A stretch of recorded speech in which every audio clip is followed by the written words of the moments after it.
Welcome to the Traitors, a Traitors podcast. My name is David Bloomberg, and I've been your host for Season 1 of the Traitors Canada. The Traitors features deep dives into every episode of the multi-award-winning hit TV competition show, The Traitors, as well as interviews with contestants from the shows, including our winner interview that I've already done before we're even recording this podcast. Today, we're talking about the Traitors Canada season finale. Now, we have a tradition here on the Traitors where Matthew Keeley, the usual host of the show, has had me on as the guest for every season's finale. So now we're flipping that around as I welcome back Matthew once again for the Canada finale.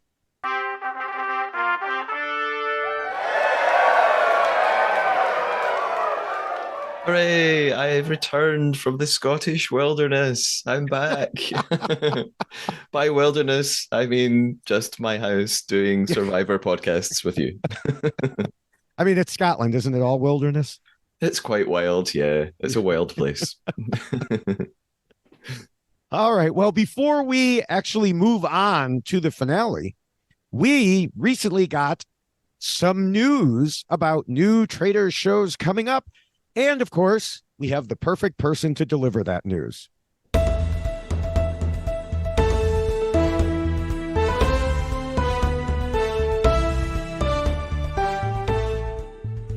First of all, we finally have an air date for the Traitors UK Season 2. The show will begin on Wednesday, the 3rd of January from 9 p.m. on BBC One and BBC iPlayer. And the following two episodes will broadcast on Thursday the 4th and Friday the 5th. This Wednesday, Thursday, Friday pattern will continue each week, presumably for 4 weeks, making 12 episodes.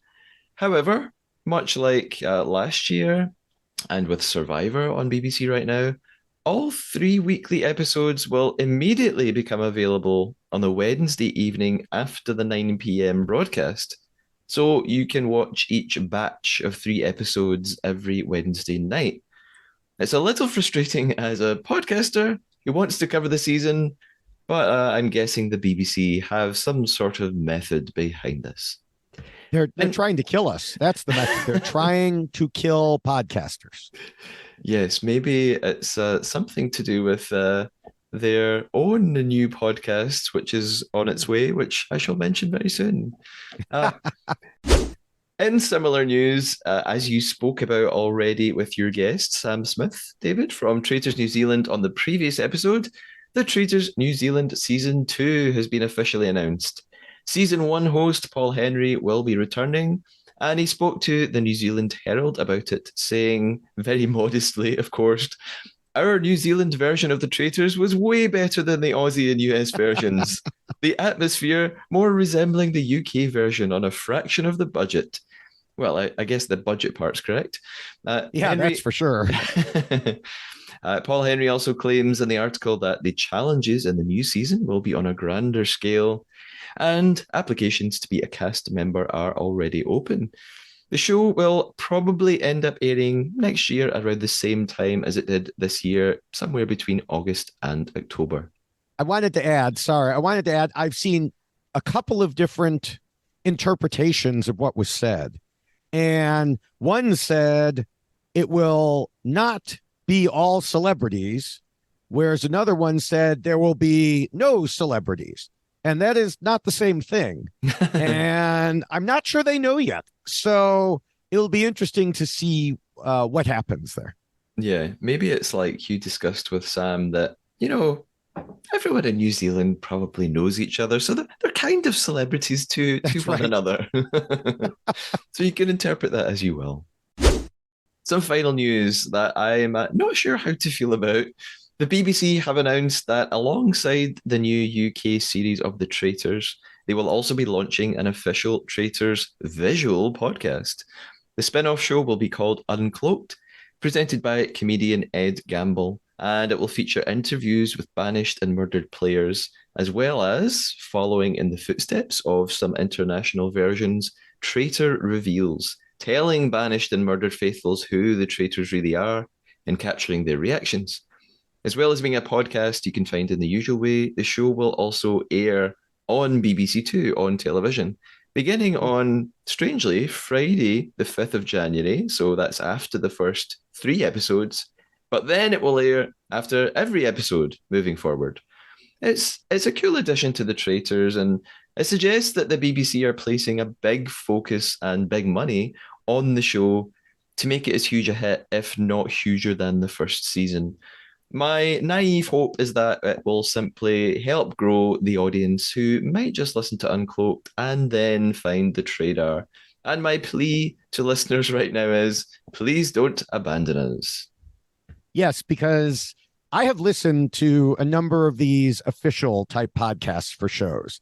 And let's just say you don't get the full picture. It'll be cool to see the reactions and all that, but you're not going to get the type of analysis you get here. And you're especially not going to get, I don't want to say we're ever particularly negative, but there are times when you might question that the decision that a show makes. You're not going to get that there. They're always going to be positive and promoting it, and it's official. So you have to remember that. Yeah, absolutely. I'm really glad you said that. Definitely. I'll watch it. I'll listen. I want to see what it's like. But yeah, it's a BBC production, and it's being produced by a really big podcast company called Listen Productions. But there are some things they are not going to say on that, and they're not going to want to say. Whereas on the Trader, we'll be honest. We'll say whatever we like. Yes, exactly. Honest is the word I was looking for. All right. Well, here we are at the finale. And before we dive into this, we haven't spoken to you since I think it was episode 2. That's How right. have you been enjoying it since then? I thought it was a great season. I was so looking forward to the finale, and I really enjoyed the finale. I guess what I'm experiencing is, and this is not the fault of the show. It's the fault of being a podcaster and a reality TV fan.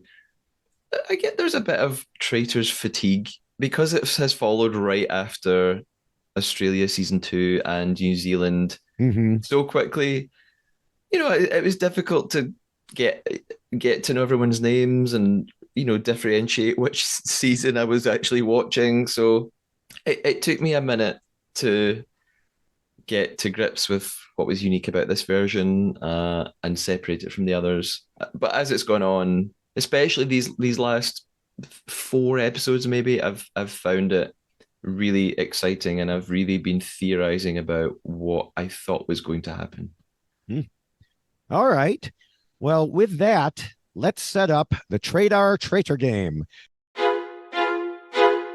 And of course, this, you invented it, so I don't need to explain it to you. But in case we have new listeners, which I hope we have, I will explain it to them. Each of us will lie to one another during the podcast. The lie can be big or small about the Traitors, yourself, or anything else, as long as it is a complete fabrication. However, we are looking for fake facts, not fake opinions. Like, I can't say, I wish Trevon would win, which, you know me, so that would be kind of obvious anyway. As I've mentioned previously, any lie involving numbers needs to be something like an order of magnitude. So I can't say I have 8 pages of notes for this episode when I actually have 7. I would need to say 70 pages. Although this very example was used against me by the guest last week, and I totally missed it. I totally missed it too. Yeah.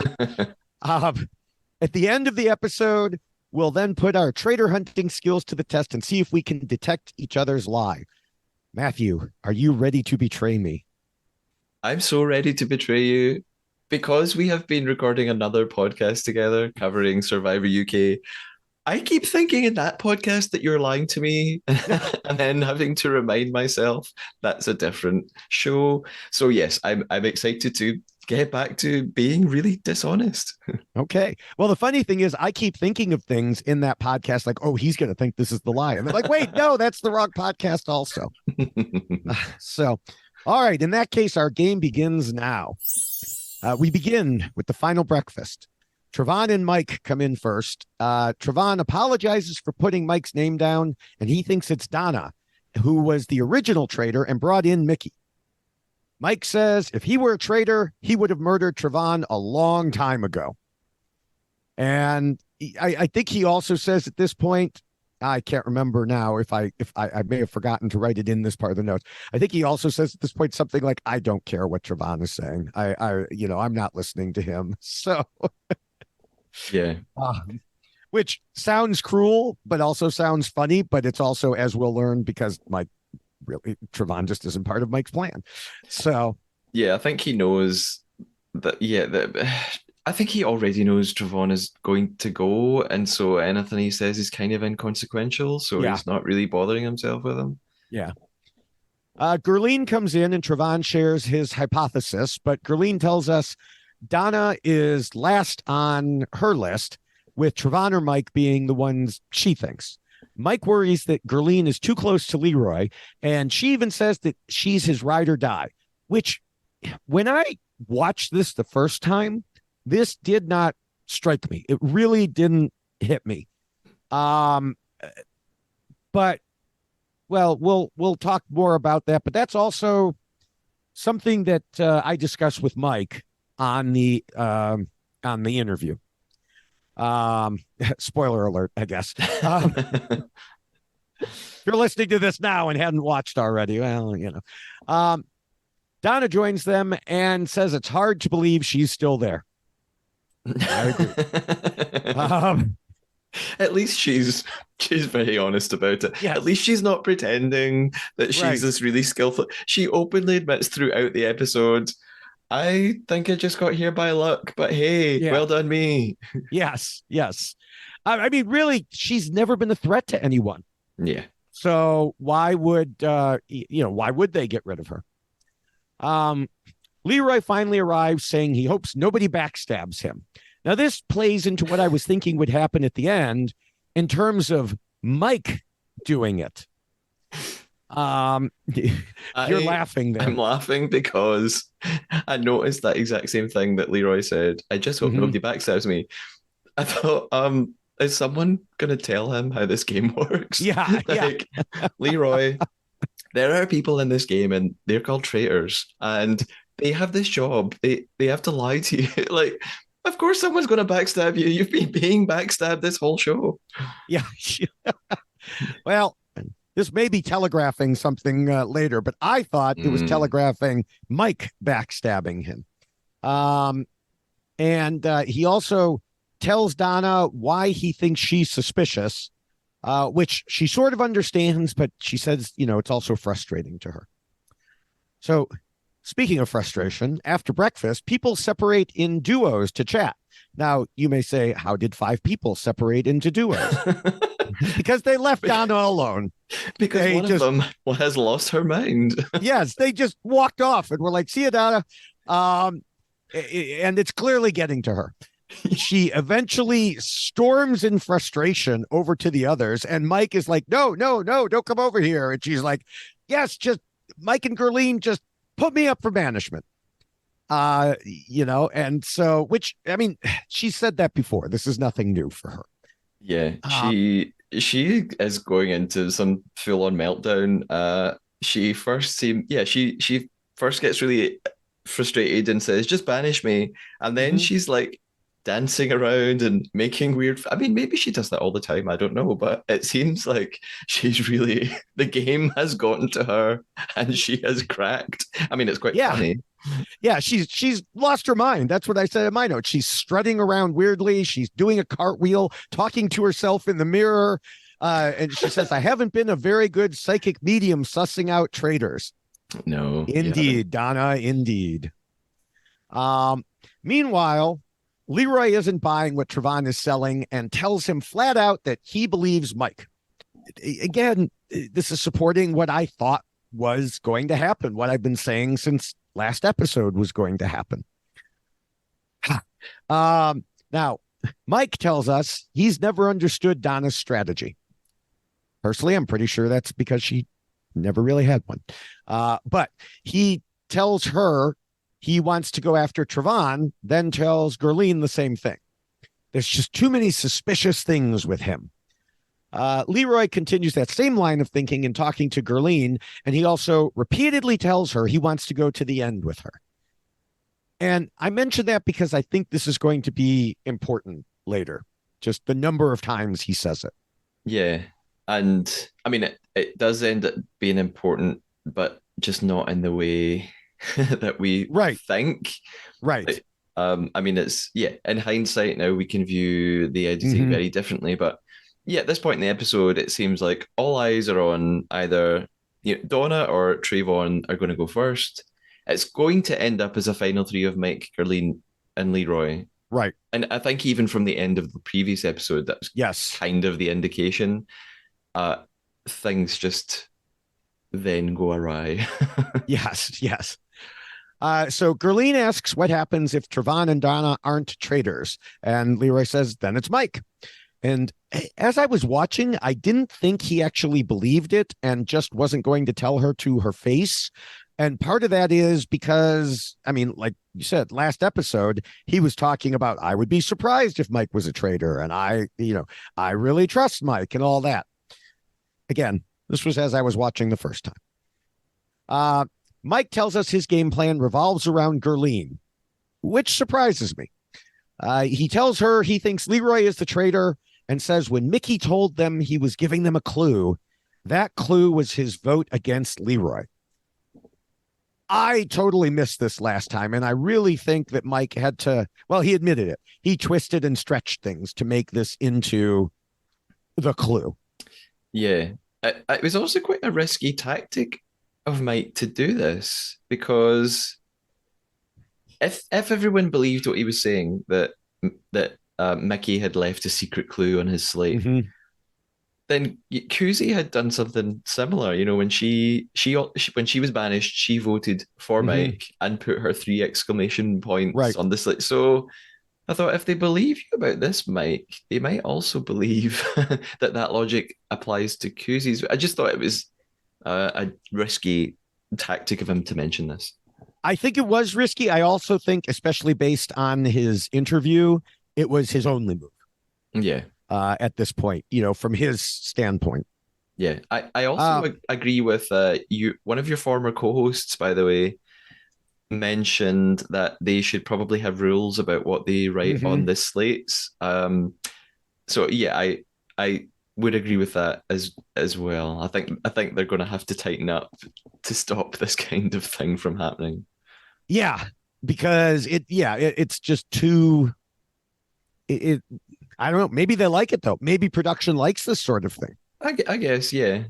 Um, I just think it opens itself up to people doing that, you know, the parting gift. Yeah, it just Right. opens up Right. the possibility for traitors to be annoyed that they're about to be banished and kind of try and spoil the game. And I understand that as the rules are right now, they're not breaking. Doesn't seem Right. to be a rule in place, so they aren't doing anything wrong.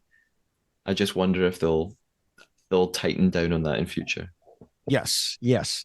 And especially looking ahead to the US version, some of the people there, if they end up as traitors together and one turns on the other, and I'm not going to mention any names, but I could totally see them blowing up the other person's game just out of spite. Yeah, yeah. So, all right. But before we get to the roundtable, it's mission time and more kidnapping. And suddenly they're out in the middle of the forest with hoods on, tied together, with Gerline and Leroy in one spot and Mike, Donna, and Trayvon in another. They need to find bags with $1,000 worth of gold in each using a compass and a rope of a specific length and a map. And they'll get a warning when Corinne is coming and they need to bring the bags to her helicopter. So they all run around looking for bags and they find some. And, that's really all you need to know. Then a flare goes off. And so they run to the helicopter. Two of them have to swim it to a chest in the lake, put their gold in it. And then the helicopter comes by with a hook. They hook it to it and off it goes. And so the 3-person team got $3,000 while the 2-person team got $4,000, which tells you a little bit about some of the people on the 3-person team. Yeah. I had some theories as I was watching this part of the episode that have now been completely disproved, but I wondered if they deliberately put Leroy and Gerline together to kind of encourage a little bit of last minute bonding. I thought, oh, they want them to be Hmm. really close and figure it out. Of course, as it's turned out, that Yeah. didn't happen. The Yeah, I found the mission a little bit confusing. The final helicopter portion, I didn't totally follow what they were supposed to be doing in the lake. And when they attached the harness, I thought that entire raft was going to lift out of the Oh, water with them still on it. And I thought they're going to have to leap off or be flown to their deaths. Like I couldn't quite figure out what was going on there. But it was fine and a little bit silly in the end. I don't really know what the point of it was. yeah, and it was long. It took up a good chunk of time, which may have been its, main purpose with some of these challenges often are, I think. So the pot now stands, the final pot, as 94,500 out of a possible 100,000, which they lost more than 5,500. So there was definitely some makeups in there, which, goes back to, I think, what we discussed at a different finale, which is it really makes some of the missions pointless if the money's going to be made up in a different mission later. Yeah, I find it quite frustrating. Yeah. Um, so after that, Leroy and Gerline talk again, with both saying they trust each other again. And then Leroy again pushes that if she has any doubt, she needs to put it aside. And he just keeps pushing this. They add in that they trust Mike too, which is interesting. Time now for the final roundtable. Gerline starts by calling out Travon as being inconsistent but consistent. Actually, I may have reversed those. Consistent but inconsistent. It doesn't matter what order they're in. It doesn't really make sense. Her examples go all the way back to him defending Melissa B. And, he acknowledges that he's always been wrong, but he's been honest in his wrongness. Well, I guess that makes it okay then. Gerline says if Mickey was the original traitor, it would have made sense to blackmail Travon. He says, if anything, it would have been Gerline who was blackmailed. So, okay, she accuses you, you accuse her back. That's not really, I was going to say that's not much of a strategy, but it is Travon we're talking about. Leroy says he's trying to understand Travon's last two votes because he looked like a traitor, because both of them were thrown at Mike instead of the traitors that were actually voted out. Little did anyone know. Yeah, exactly. Mike jumps in saying he's had the most inconsistencies. Travon tries defending himself, but Mike really hits back pretty hard, maybe harder than we've seen Mike hit the whole season. Yeah, I thought so too. Travon says he finds it hilarious that they all talked to him previously about Donna, but none told him to his face that they were considering him. All right, Travon, it's the finale. It's 10 episodes in. This is called strategy. You don't tell your target that you're going after them. Yeah, I remember. I think you spoke about this on the last episode, or we talked about it. Yeah, that exact idea that um, if you think someone's a traitor, you probably shouldn't really tell them you think they're a traitor. Right.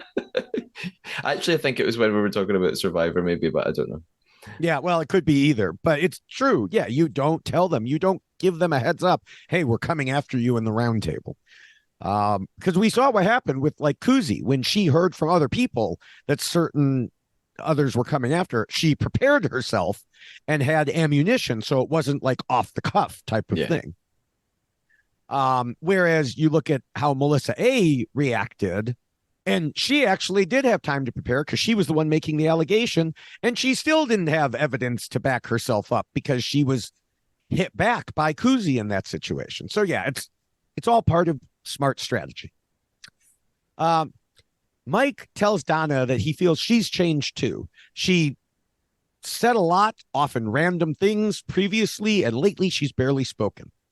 Mike says, "May I ask why you voted for me?" And Donna says, "Yeah, because I was an idiot."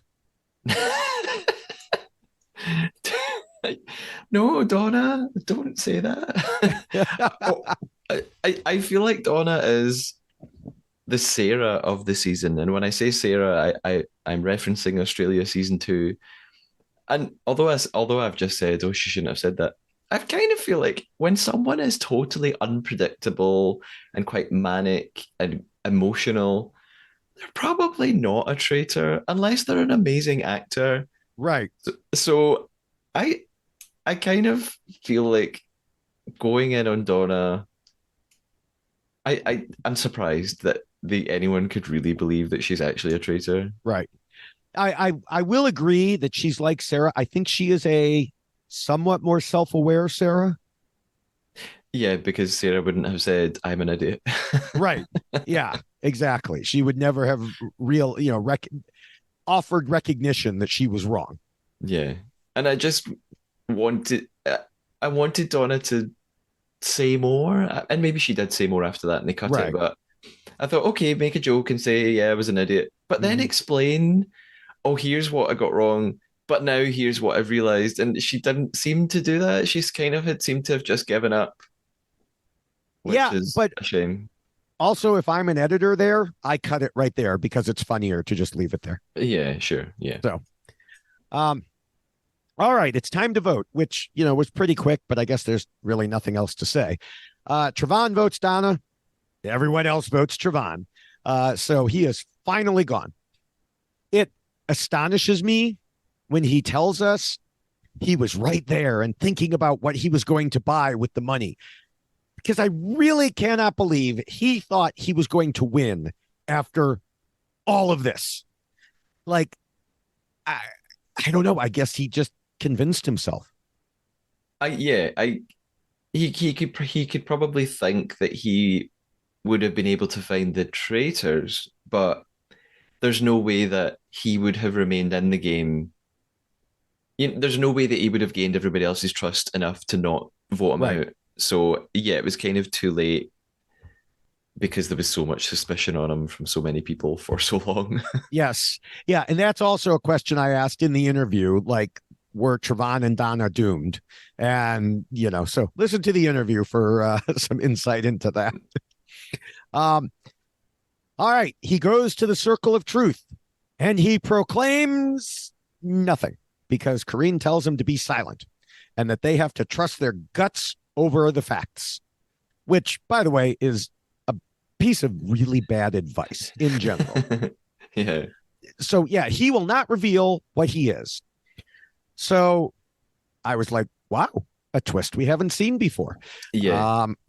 And she says, please leave my manor immediately and in silence. And it's like, the words I've been longing to hear. Yeah, I was totally shocked at this moment. Like you said, we haven't seen this before, and I just immediately started to theorize and try and figure out, right, why are they doing this now? This seems like a last minute production decision that they've reached a point in the game and they've thought, oh, again, I mean, I'm just speculating, but Mm-hmm. I thought they probably decided if he reveals he's a faithful, it's too obvious. You know, Yeah. I thought that they had engineered this because they probably wanted Mike to win. So maybe I'm completely wrong. And it's also difficult for me to really comment on. I was shocked when I watched it, but I spoke to you about this. I was sending you messages. I had Mm-hmm. kind of had the outcome ruined for me, so I was very diligent and I avoided social media all day, particularly Twitter. Uh, and really, right as I was about to watch the episode, because I'm in the UK, I'm not in Canada. It's not so easy to watch it straight away. Mm-hmm. I foolishly checked my phone to look at a little bit of news about the new Traitors UK series and check the dates so that I could tell everyone about it. And a notification came up straight away from someone on Instagram naming the winner. Moments before I was about to start watching it. I was so annoyed. And actually, then after I watched the final, I immediately put my Mm-hmm. phone down and stopped looking. But even right after I finished the episode, I looked on my phone and two other people had sent me messages saying, "Oh, hey, what did you think?" And I didn't see those in time, but I thought, come on, people, don't don't assume that I've seen it just because I'm on this podcast. Yeah, Anyway, a general word of advice to everyone who is listening. And of course, I know that our listeners would never do this, but you could pass this along to your friends. It is my thought process that it is each individual's responsibility to avoid social media in times like this, as you did. But it is everyone else's responsibility not to send direct messages to people with the spoiler in there. yeah, As a matter of fact, I sent you a message and I said something about the interview. And I said, hey, I'm going to be doing the interview with the winner, da da da da da. And then I realized I said winner, not winner or winners. And I retracted the message, hopefully before you saw it, because because I didn't want to accidentally, spoil you that way. And that wasn't even with the name. And you might not have even noticed that. But so yeah, don't send direct messages. Just don't send direct messages with spoilers in them. Do not assume. The first message you send is, hey, did you watch yet? And then you can go from there. Yeah, especially within the first 24 hours. And yes, you posted a video on Instagram, but you, again, very diligently made it very clear there was going to be a spoiler. So I also saw that, but had plenty of time to click away. Right. And nothing was ruined. So very annoying from some others. Yes. Anyway, back to the game. Plot twist. So going back to the plot twist, I was surprised by this twist because I also thought, if anything, it would help the traitors. But just a few minutes before we started recording, I saw on Twitter that this twist was done on the Norway version of the show. So I guess it's not completely new. Obviously, I have not seen the Norway version because I don't speak the language and I really don't like subtitles. But so apparently it was something, that has been done before. I don't think they would just add it in there, like you said, at the last minute. I think these things are usually planned out. Well, as we go on in the episode, there's something else then happens that makes this even weirder. But you've reminded me of something that I meant to mention at the start of the podcast, is something else that happened in an international version, which I didn't know about, but one of our listeners has explained in your previous episode with Sam. You were theorizing about whether anyone would ever turn down sort of blackmail recruitment. Mm-hmm. And I also thought surely no one would ever turn this down. Apparently someone did. So Michael Collins has posted a little comment on YouTube, and he says that in the Spanish Traitors, someone turns down a de facto join us or die recruitment and their game ends seconds later. So I guess it did happen. That's crazy. Yeah. That's either crazy or you're live, but I don't know which it is. But hold on while I check YouTube quickly here. No. I don't know why you would do that. Yeah, I don't eat. I mean, I could see Quentin doing it from US. I was going to say that, unless you're Quentin. Yeah. So, all right. Well, now it's time for the fire of truth, which I guess is related to the circle of truth. Everything is of truth. Before they get there, Donna tells us, I thought it would be much easier than it has been as a psychic medium. Yeah, Donna, I wouldn't be using this show as advertising if I were you. No. Yeah. No. As a matter of fact, nobody who proclaims themselves a psychic who has been on a version should ever use it as advertising. And those of us who know that psychic power doesn't actually exist should use it because it is very good for that purpose. Anyway, how dare you? I am psychic, and I will go on the show and prove you wrong. Okay, you do that. Yes, I can't wait. I want to podcast that. So she says, I made the entire season, whether it was dumb luck or not. And so this gets back to what you were saying earlier. Yeah. So each of the finalists is getting ready for the fire pit. I continue to be surprised that Mike says it has to be him and Gurleen at the end, because it's like out of nowhere. Episode 9 was him and Leroy. Episode 10 is him and Gurleen. As with previous fire pits, they can choose to end the game or banish again.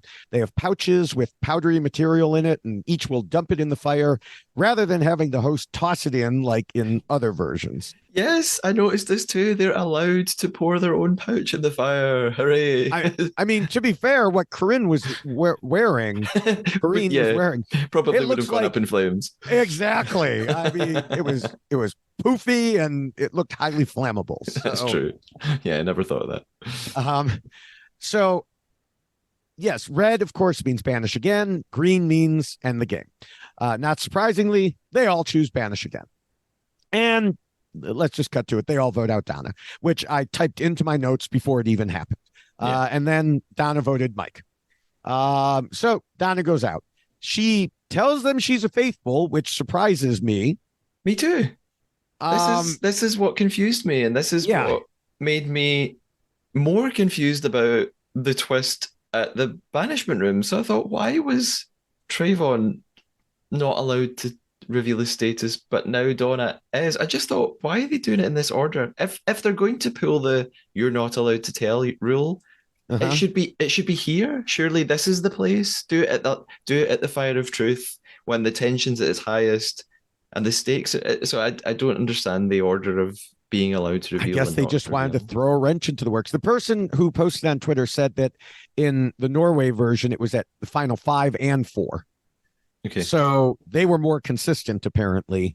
I don't know. I mean, if you put it at the final 5 and 4, it weights it even more heavily towards the traitors. I think in this case, it doesn't really matter because, like you said, I don't know that anyone really thought either of them were traitors anyway. Yeah. I think they were hoping, but I don't think they really believed it. I think they believed that Trayvon was a traitor, or I think Gurleen believed that he was. Maybe. Yeah, it's possible. All right, so it's time to choose a pouch again, and with no apparent discussion beforehand, all 3 once again choose to banish. It all comes down to this. And I'm sitting here thinking, come on, Mike. Leroy votes Mike, saying he thinks he can trust Gurleen. So much for my theory last week that Mike had pocketed him. Mike gives a speech about Mickey's clue and says that's why he's voting Leroy. And all I'm thinking is, why are you bothering with a speech? There's no more voting after this. It is literally meaningless. Gurleen has already written it. I would imagine that production wanted the drama and the explanation. Yeah, definitely. Because when Gurleen votes, she gives a speech too. And there's literally no one after her. So, it must just be production saying you have to explain it more. Yeah. So, yes, there is a commercial break before Gurleen, and then she says she believes she can feel people's hearts because she gives so much of her own. And she almost went with her heart alone instead of her mind. You almost had me. And then she votes for Leroy. I mean, I could believe it because I knew what was going to happen because, again, right. I essentially had it ruined, but I can't understand what happened to make her switch. Okay, so first, let me just say, Mike wins! Hooray! Well done, yes. Mike. Now, he wasn't allowed to celebrate yet. He had to stand there because Leroy reveals he's a faithful. Yeah. Gurleen immediately realizes she's screwed. Yeah. And feels terrible about depriving Leroy. I mean, she could cling on to the hope that Mike is also faithful and that Trayvon was the traitor. So there's a glimmer of hope for her, but I don't think she believes it. Yeah, Mike doesn't say anything, and I know he was supposed to stay straight-faced. I would have been jumping up and down. I don't think I could have held it in. But when I asked him about that in the interview, he said, well, I'm used to doing it. I'm performing. I'm a magician. I can't give away when I'm doing certain things. So, Karine says the game has ended. Gurleen, of course, reveals she's a faithful, as she says she'll carry the guilt for banishing Leroy for a long time. Mike says he came there with nothing but good intentions, met some amazing people, and played this game with an open heart and mind. Pause. I am, pause, a traitor. So, yes, Gurleen tells us she got played and gave away almost $100,000 and took almost $50,000 from a man who deserved it. Now, no offense to Leroy. Leroy seems like a very nice guy. But did he deserve it? Or did Mike deserve it for playing an awesome game? Yeah, it's one of the big questions at the end of these shows. And it's something that I've talked about before in the podcast. Mm-hmm. It's just so, and I found myself doing it when I was watching it, being annoyed at Mike and going, oh man, traitor got them. And then I have to remind myself, he's a contestant like anyone else. He's not a bad person. Right. Just because he is given the name traitor doesn't mean he's a bad guy. And I had to really actively remind myself, he deserved to win. Like, he played the game. It was probably 10 times more difficult for him to have to do this. So you can't be mad at the traitor and then say, oh, those poor faithfuls, they deserved it. No one deserves it any more than anyone else. Right. Now, Mike does say he feels like he betrayed a lot of people and tells Gurleen he was an original. And she says, you truly are a magician. Karine sends Gurleen away and congratulates Mike, and he can finally celebrate. So again, congratulations, Magic Mike. Hooray. Mike says a wise person told him this game is about manipulation, deception, and misdirection. I don't remember who that wise person was. I was it Karine? Was it Kuzi? Was it himself? I really do not remember. It was me. It was you. Oh, okay. I sent him a message beforehand. No, I didn't. Beforehand. So yes, I actually, got an outcome predicted somewhat right. I was right that Mike would win it. I was wrong about how he'd get there, thanks to misdirection of episode 9. And here's what I'm thinking, and this is why I emphasized this, because I think the show emphasized it too. Leroy just kept repeatedly insisting he wanted to go to the end with her. And I feel like maybe that made her wonder that he wasn't pushing a little too hard, because I noticed it on a little bit on my initial watch. And then especially on my rewatch, he kept saying, you have to trust me. Do you trust me? Tell me that you trust me. And it was all very forceful. And I know from his point of view, he was probably like, no, I need her to trust me so we can get to the end together. From her point of view, when she said she stopped listening to her heart and started listening to her mind may have overanalyzed this a little bit and been like, why does he keep telling me that? There's methinks he doth protest too much. Yeah. So I don't know if, I do think that's part of it. And I think that Mike also, just emphasizing the stuff about Leroy at the end, and again, not to keep plugging the interview, but I'm going to keep plugging the interview. Mike has more to say about that topic as well. Mm-hmm. Yeah, that makes sense. What you said about Leroy, going on about how she really has to trust him, and maybe it was just a bit too much. It would be really interesting to speak to Gurleen and ask her, what was it that made you change at that fire? And I really did feel bad for it, actually. I was mad and I couldn't believe she did it, but when she was crying, I did feel bad. I thought, when she says she's going to feel guilty for a long time, I think she really means it. So yeah, because it's not. I mean, it is true. She did cost Leroy $50,000. I mean, it's not just that she lost the money herself. But then anybody who votes anybody out costs them the money. Yeah, exactly. I just think it's because she was so close to him by the end there that she really, really felt it. But yeah, there we are. I don't know. Do you have any final thoughts as we wrap up this season?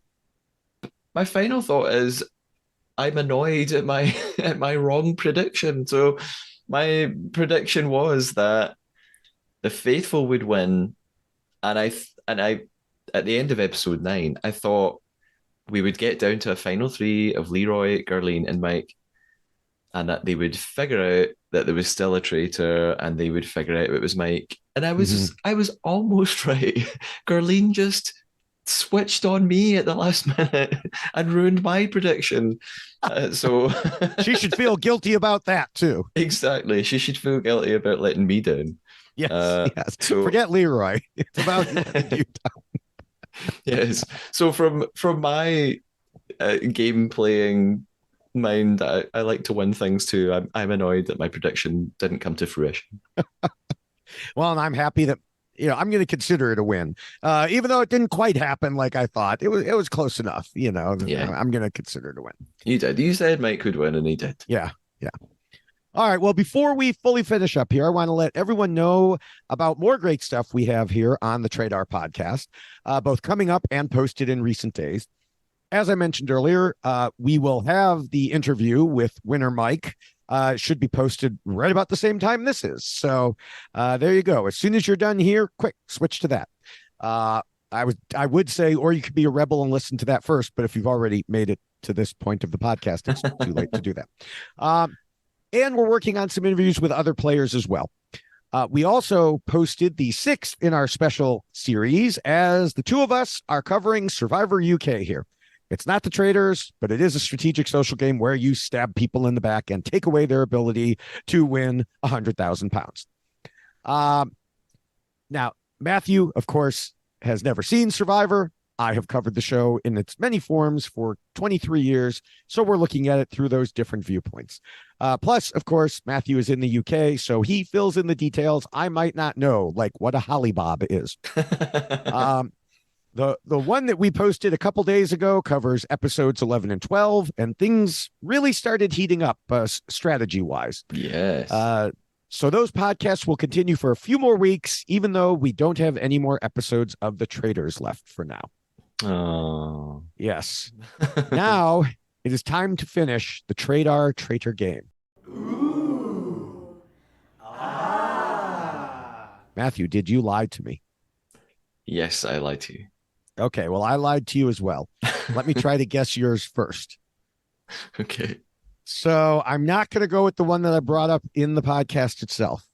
I think your lie is that only that first person messaged you. I don't think there were other messages as well. I think it was just that first person, and I know who it is, but I won't say their name.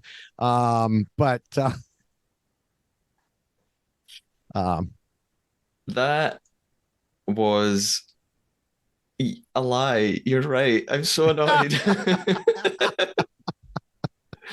Oh man. Thought I had you. Thought I slipped it in so naturally. You did. And then as I start thinking about it again, I was like, wait a minute here. I wonder about that. So yeah. Luckily, most people did not send me messages and ruin the winner. Yes. Just one silly comment on social media that I was annoyed at, but hey. Yes, but it still, led to me giving a rant to people about that. So it still was beneficial. Yeah. All right. Do you know what my lie was? I have one guess, and I think it's far too obvious to be the lie. You referenced it twice, something that happened in Traitors Norway, that they also did what they did with Trayvon, and somebody wasn't allowed to reveal their status. Is that it? That is the truth. But you want to know what the really funny part is? I was thinking, what am I going to put as my lie? What if I just said that this happened in a non-English speaking version, and the only one I could think of was Norway? So I was going to put that in. And then I came up with my actual lie instead, so I didn't. And then I got this message on Twitter that said they did it in Norway. And I'm like, oh my gosh, if I had made that as the lie, I would have accidentally been telling the truth. So what was your lie? My lie was a little one. When I talked about Donna going a bit crazy, I said she strutted around, did a cartwheel, and talked to herself in the mirror. Oh, she didn't do a She never did a cartwheel. cartwheel that we saw. That was Christopher on Survivor UK. Of course it was. I just mixed up the two crazy people. I thought, oh, I remember her talking in the mirror, and I thought, oh, I guess yeah, she probably did a cartwheel, and I just blinked and missed it. Okay. Yes, that's what I figured you would say. So that's why I did that. And plus, like I said, I knew that you had seen Christopher do it on Survivor UK. So Oh, how annoying. I'm going to claim it's because I've not been doing this particular podcast for so long. okay. I'm out of the habit of lying. You've been lying for 10 episodes straight. Yeah, but I also picked off yours the first time that we podcasted Oh, together. yeah, So yeah. Okay, whatever. I don't like losing. I'm so annoyed. we could blame Gerline for that too. Yes. All right. Well, there we have it, the Traitors Canada finale. If you want to reach out to let me know what you think, I am all over social media and reality TV podcasting. A podcast about U.S. Survivor on the Rob Hess Podcast Network, with the name of the show being Why Blank Lost. You can find all my various accounts for social media through my Linktree at Linktree/David Bloomberg with a dot before the EE in Linktree. Or you can find me on most text-based social media like Twitter and Blue Sky as at David Bloomberg. And on the video platforms TikTok, YouTube, and Instagram, I am at David Bloomberg TV. Speaking of TikTok, YouTube, and Instagram, I have been posting 3 to 4, yesterday 5, reality TV short videos on all those sites every day. Right now, they have been a mix of U.S. Survivor, Survivor UK, The Traitors Canada, of course, Squid Game, and House of Villains. So you've got a good mix. We do have, I had my congratulatory video that you mentioned to Mike where I got dressed up and used props, and Mike was very amused by that. And then there will be a few more of those before, we run out of things to post there about that. Also, everyone should make sure to check out the accounts for this podcast overall. Which, normally you say, but I'm so used to saying it for this one. You go ahead. You could take over from here for this. To follow the Trader Podcast on Instagram, we're at the Trader Podcast. It's the same on YouTube at the Trader Podcast, or on Twitter or X at the Trader Pod. And you can email me at thetraderpodcast@gmail.com. And I never usually mention it, but hey, it's the final episode. You could follow me on social media. So I'm on Instagram and X at Matthew J. Keeley. Yes. And also, anyone who would like to help support the costs of publishing this podcast, you could drop Matthew a few bucks at coffee.com. That's ko-fi.com/Matthew Keeley. We will be back next week to discuss 2 more episodes of Survivor UK. Plus, like I said, watch for those interviews. I hope you tune in for that, and feel free to reach out to us through social media in the meantime. Until the next edition of The Traitors, if you don't, watch Survivor UK, which you should and listen to us, but if you don't, then until those interviews and the next editions, bye for now. Bye-bye.